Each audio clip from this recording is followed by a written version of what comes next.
Perubahan iklim memiliki dampak langsung terhadap keanekaragaman hayati. Salah satunya adalah contoh perubahan temperatur dan curah hujan. Perubahan temperatur dan curah hujan dapat mengakibatkan beberapa spesies yang tidak dapat menyelesaikan diri, terutama spesies yang mempunyai kisaran toleransi yang rendah terhadap suhu, memiliki kecenderungan untuk mudah terserang penyakit dan juga memiliki masalah-masalah yang bisa membuat spesies tersebut mengalami kekurangan populasi.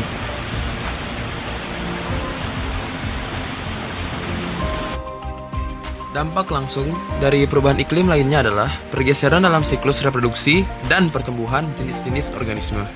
Sebagai contoh, migrasi burung yang terjadi lebih awal dapat menyebabkan proses reproduksi terganggu dikarenakan telur tidak dapat dibuahi dan dapat mengubah siklus hidup beberapa hama dan penyakit sehingga akan terjadi wabah penyakit yang bisa mengurangi beberapa spesies-spesies yang ada di muka bumi.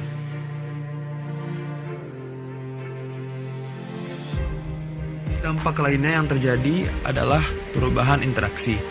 Perubahan interaksi antar spesies akan menjadi semakin kompleks dalam suatu ekosistem.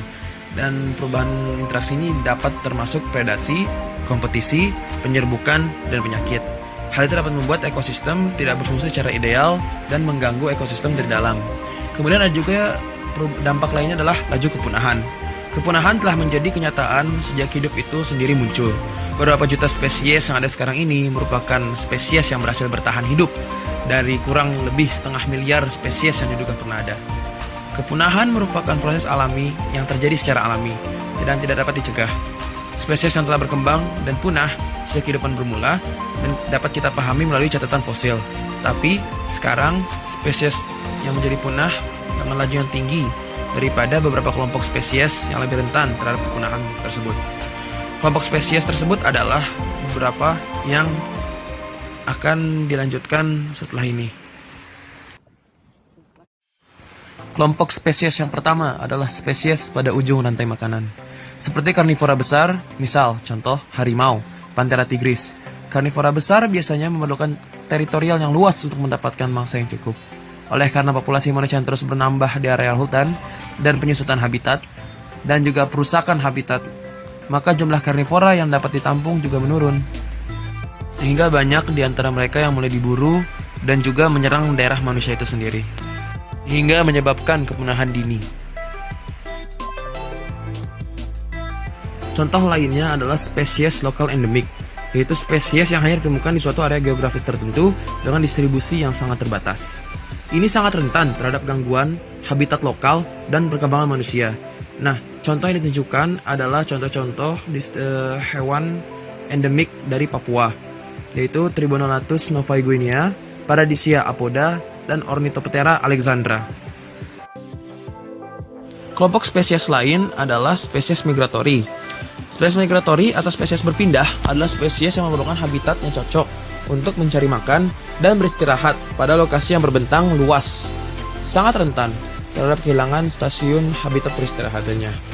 Contohnya di sini adalah Actitis hippolochus dan juga Pluvialis equatoria.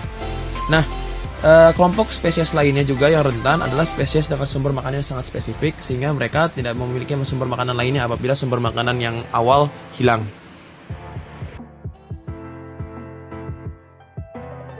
Nah, berikut adalah keanekaragaman rata-rata fauna endemik di Indonesia. Indonesia tuh berada di urutan kedua dari negara-negara dengan nilai keanekaragaman paling tinggi. Yang pertama adalah Brazil dan yang ketiga adalah Kolombia. Nah, bisa lihat di situ Indonesia memiliki nilai keanekaragaman 18, nilai endemisme 22 dan nilai total 40. Bisa dilihat bahwa nilai endemismenya banyak, hewan endemik lebih banyak di Indonesia dan merupakan yang paling banyak di dunia. Nah, di sini Brazil itu memiliki nilai keanekaragaman 30 dan nilai endemisme 18 dan nilai totalnya 48. Lebih tinggi dari nilai total Indonesia itu 40. Berdasarkan hasil riset Persatuan Konservasi Dunia IUNC pada tahun 2007 menunjukkan spesies-spesies yang terancam seperti yang terlihat pada gambar berikut adalah 5.742 spesies bertulang belakang, 2.108 spesies tak bertulang belakang, dan 8.447 spesies tumbuhan.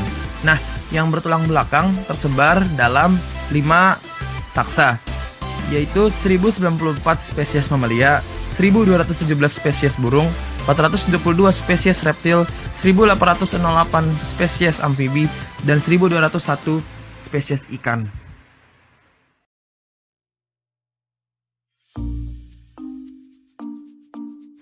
Beberapa spesies di Papua yang terkena dampak perubahan iklim meliputi vertebrata dan invertebrata, seperti spesies-spesies yang akan ditujukan seperti berikut ini. Yang pertama, Ornithoptera alexandrae. Menurut artikel WWF 2020, 10% populasi vertebrata terkonsentrasi di Papua, membuat tanah tersebut memiliki kekayaan alam yang baik. Temperatur dan kelembapan tanah pada daerah Papua menyebabkan hutan yang tumbuh pada daerah tersebut ditumbuhi dengan pohon-pohon berkanopi tinggi atau hutan tropis. Salah satu spesies serangga yang bersimbiosis dengan pohon di hutan tropis tersebut adalah Queen Alexandra birdwing atau Ornithoptera alexandrae, yang merupakan jenis kupu-kupu terbesar dengan rentang sayap selebar 25 cm. Spesies Ornithoptera alexandrae merupakan spesies yang bersimbiosis dengan tanaman Araucaria yang tingginya dapat mencapai 70 meter. Tujuan bentuk simbiosis tersebut adalah untuk mencegah adanya predasi dari pemangsa-pemangsa terbang dan membantu mempertahankan laju kehidupan dari Ornithoptera alexandrae. Selanjutnya adalah Tribonolotus novae guineae. Untuk vertebrata, reptil dan hewan berdarah dingin lainnya, kondisi lingkungan yang lembab dengan temperatur rata-rata 28 derajat Celcius adalah habitat yang baik bagi spesies-spesies tersebut untuk tumbuh. Nah, pada ekspedisi Lengguru yang dilakukan oleh LIPI dan beberapa peneliti lokal serta mancanegara pada tahun 2014 menemukan ada 50 jenis reptil dan 30 jenis amfibi serta 10 calon spesies dari reptil amfibi. Nah, spesies endemik unik yang ditemukan adalah spesies ini, yaitu kadal duri bermata putih atau Tribolonatus novae guineae. Nah, ini merupakan spesies endemik khusus Papua dan tidak ditemukan di daerah lain. Seperti itu. Kemudian selanjutnya adalah Paradisea apoda. Irian Jaya, Papua, terkenal sekali akan keindahan spesies burung-burungnya. Dengan salah satu spesies yang paling mendunia adalah Paradisea apoda atau yang biasa kita kenal sebagai cendrawasih. Banyaknya spesies ini karena abundan sumber makanan, buah-buahan, dan arthropoda yang berlimpah di hutan Irian Jaya akibat iklim yang berada di daerah tersebut. Kemudian spesies selanjutnya adalah kanguru pohon atau Dendrolagus spadix. Nah, menurut Kennedy dalam penelitiannya pada 1992, vertebrata lainnya yang banyak ditemukan di Papua adalah mamalia, terutama marsupilia, hewan berkantung. Nah, sama seperti burung cendrawasih, fauna seperti kanguru pohon juga banyak ditemukan di wilayah Papua karena buah-buahan serta serangga-serangga tanah yang sangat melimpah akibat iklim lokal dari Papua itu sendiri. Dan yang terakhir adalah marga tumbuhan terbesar di Papua Nugini dengan perkiraan jumlah jenis per 100 jenis, dan marga yang paling besar adalah Bulbophyllum dengan jumlah jenis 600 jenis. Selanjutnya adalah tabel vertebrata di Papua Nugini dan di dunia. Dengan dibedakan berdasarkan takson-takson, dengan jumlah jenis di Papua memiliki total 3.764. Jumlah jenis di Papua Nugini memiliki total 4.665, dan jumlah jenis di dunia memiliki total 58.180. Dan persen terhadap Papua Nugini itu 80,7%, persen terhadap dunia itu 6,5%, dan nilai Papua Nugini terhadap dunia itu 8%. Jadi nilai keanekaragaman vertebrata di Papua dan di Nugini itu sangat berlimpah.